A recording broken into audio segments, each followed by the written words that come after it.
Whoever said weddings are joyous occasions clearly never catered one in high heels and an evening gown.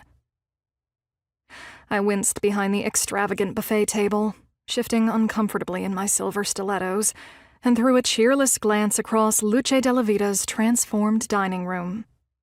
The newlywed Mrs. David Sorrento, and the reason for my current suffering, wore a strapless white sequin and lace ball gown with a daring neckline and a lengthy train.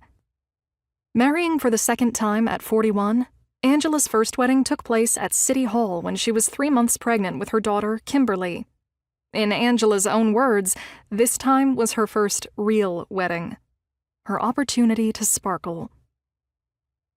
The only thing that stopped her from taking the reception out of Cobble Hill, our cozy little corner of Brooklyn, and ritzing it up at the Manhattan Four Seasons, was her fiancé's insistence on setting a budget.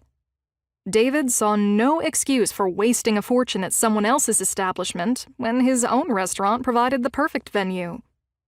It took some arm-twisting for Angela to agree to settle for a humbler location, but she was adamant that everything should be as fancy-schmancy as she could make it, and that included the waitstaff.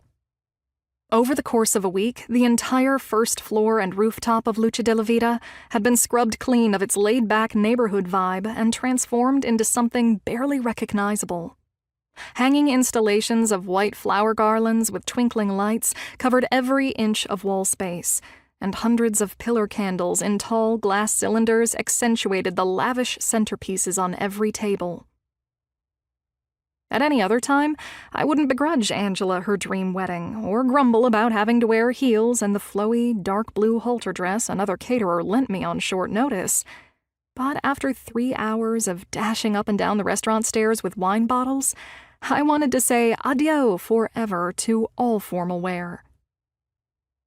Unfortunately, the reception showed no signs of winding down. Resigned, I braced myself for another 2 or 3 hours of glamorous misery. At least, for now, I could sneak a moment's reprieve to rest my aching feet. The guests, drinks in hand, milled around by the champagne fountain. The bruschetta and crab cakes I was serving had less allure now than they did an hour ago, which meant no one was likely to notice if I took off my shoes for a few minutes. I slipped out of my stilettos and wiggled my toes on the cool floor. What a relief!